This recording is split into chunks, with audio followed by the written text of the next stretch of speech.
नमस्कार। आज का ये वीडियो हमारे stock market course for beginners का डेमो वीडियो है। पिछले कुछ टाइम से इंडिया काफी तेजी से ग्रो हो रहा है, इसलिए इंडिया को लैंड ऑफ अपॉर्चुनिटीज भी कहा जाने लगा है। आने वाले कुछ सालों में इंडिया की ग्रोथ काफी अच्छी होने वाली है और इसके पीछे कई सारे फैक्टर्स हैं, जैसे कि यंग पॉपुलेशन, बहुत सारे स्टार्टअप्स आगे आ रहे हैं। आजकल बहुत सारे स्टार्टअप्स नई नई इनोवेटिव चीजें कर रहे हैं, नए नए प्रोडक्ट्स लॉन्च कर रहे हैं और अच्छा बिजनेस कर रहे हैं, जिससे इकोनॉमी को काफी फायदा मिल रहा है। साथ ही वो लोगों के लिए कई सारी जॉब अपॉर्चुनिटीज भी ला रहे हैं। इंडिया के पास बहुत सारी यंग पॉपुलेशन है, जो कि आने वाले सालों में इंडिया के लिए एक पॉजिटिव साइड रहेगी। पिछले कुछ सालों में इंडिया बस आईटी और सर्विसेज सेक्टर में आगे था, लेकिन अब धीरे धीरे मैन्युफैक्चरिंग सेक्टर भी ऊपर आ रहा है और बहुत सारी फॉरेन कंपनीज इंडिया का मैन्युफैक्चरिंग सेटअप तैयार करने की कोशिश कर रही है और कुछ कंपनीज ने तो सेटअप कर भी लिया है। तो इंडिया का मैन्युफैक्चरिंग सेक्टर काफी बढ़ने वाला है। तो इंडिया के मैन्युफैक्चरिंग सेक्टर को आपको जरूर ट्रैक करना चाहिए और देखना चाहिए कि इंडिया के मैन्युफैक्चरिंग सेक्टर में क्या क्या अपॉर्चुनिटीज है।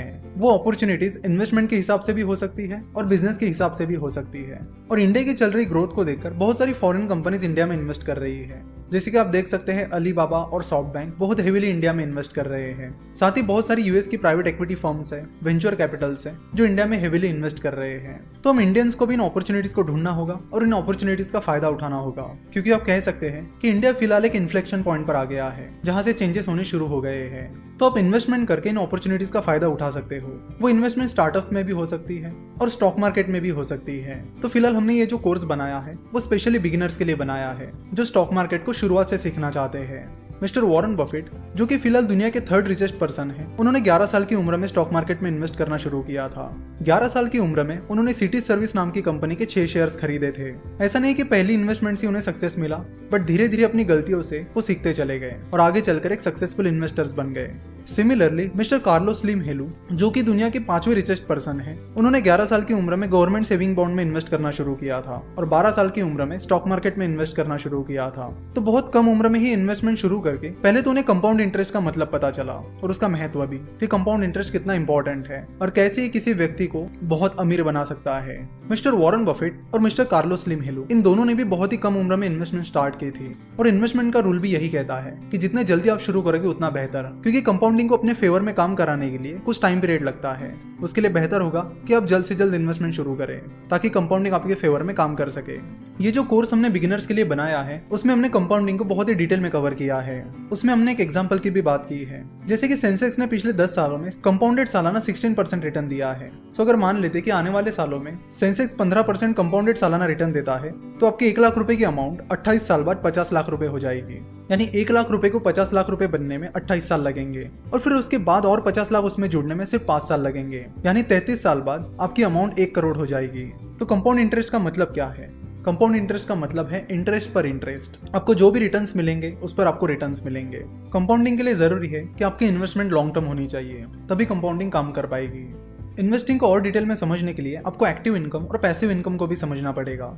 हमें जो सैलरी मिलती है वो हमारी एक्टिव इनकम होती है, यानी जितना हम काम करेंगे उसके बदले में हमें पैसा मिलेगा। अगर हम काम करना बंद कर देंगे तो पैसा आना बंद हो जाएगा। वही पैसिव इनकम वो इनकम होती है जिसके लिए हमें काम नहीं करना होता, जैसे कि आपने अपने पैसे इन्वेस्ट कर लिए ना, उस इन्वेस्टमेंट पर आपको जो रिटर्न मिलेगा वो आपके लिए पैसिव इनकम रहेगी। तो आप सिर्फ एक्टिव इनकम पर डिपेंड नहीं रह सकते। मिस्टर वॉरेन बफेट कहते हैं कि if you don't find a way to make money while you sleep, you will work until you die. यानी वो कहते हैं कि आपको ऐसे रास्ते ढूंढने होंगे जिससे आप जब सो रहे होते हो तब भी पैसा आपके लिए काम कर रहा होता है। अगर आप ऐसा नहीं करोगे तो आपको मरते दम तक काम करना पड़ेगा। तो आपका मेन काम ये है कि एक्टिव इनकम को सेव करके उसे पैसिव इनकम में कन्वर्ट करना। यानी मिस्टर वॉरेन बफेट शुरुआत में कोक के कैंस बेचकर या फिर कई सारे अलग अलग छोटे मोटे काम करके पैसा कमाते थे। यानी वो छोटा मोटा कोई काम करके एक्टिव इनकम कमाते थे और फिर उस पैसों में से कुछ पैसे सेव करके उन्हें इन्वेस्ट करते थे। यानी उस एक्टिव इनकम को वो पैसिव इनकम में कन्वर्ट करते थे। तो आपकी भी ये कोशिश होनी चाहिए कि जो भी एक्टिव इनकम आप कमाते हो उसे आप पैसिव इनकम में कैसे कन्वर्ट कर सकते हो। इंडिया में फिलहाल बहुत सारी अपॉर्चुनिटीज है जिनका इस्तेमाल करके आप काफी अच्छे सारे रिटर्न्स कमा सकते हो। साथ ही कंपाउंडिंग को अपने फेवर में काम करा के आप बहुत अच्छे रिटर्न्स कमा सकते हो। अगर आपको बहुत ही ज्यादा सेफ इन्वेस्टमेंट करनी है तो आप एफडी या गवर्नमेंट बॉन्ड में इन्वेस्ट कर सकते हो। अगर आपको स्टॉक मार्केट में इन्वेस्ट करना है तो आप डायरेक्टली स्टॉक मार्केट में इन्वेस्ट कर सकते हो, जिसके लिए आपको काफी सारी चीजें सीखनी पड़ेगी और काफी सारा एनालिसिस करना होगा। सो इस stock market course for beginners में हमने स्टॉक मार्केट को एकदम बेसिक से समझाया है ताकि आपके सारे बेसिक डाउट्स क्लियर हो जाए। ये कोर्स हमने आइडियली बिगिनर्स के लिए बनाया है जो स्टॉक मार्केट के बारे में सीखना चाहते हैं और उसे बेसिक से समझना चाहते हैं। अब स्टॉक मार्केट इन्वेस्टमेंट सीख जाओगे तो धीरे धीरे स्टार्टअप इन्वेस्टमेंट भी सीख जाओगे, क्योंकि एक बार आपको कंपनी का एनालिसिस करना आ गया तो आप धीरे धीरे बाकी चीजों भी सीख जाओगे। अगर आपको स्टॉक मार्केट सीखने में कोई इंटरेस्ट नहीं है तो आप इंडेक्स फंड के जरिए या म्यूचुअल फंड के जरिए भी इन्वेस्टमेंट कर सकते हो। इस stock market course for beginners में हमने स्टॉक मार्केट के बेसिक्स को बड़े डिटेल में कवर किया है, तो इस कोर्स के बाद आपके सारे बेसिक डाउट्स क्लियर हो जाएंगे। और फिर कंपाउंडिंग कैसे काम करती है, स्टॉक मार्केट कैसे काम करता है, शुरुआत में आपको कौन सी गलतियां नहीं करनी चाहिए, इन्वेस्टमेंट करनी चाहिए या फिर ट्रेडिंग करनी चाहिए, और साथ ही फाइनेंशियल स्टेटमेंट्स और बाकी चीजों का भी बेसिक नॉलेज यहाँ पर दिया गया है।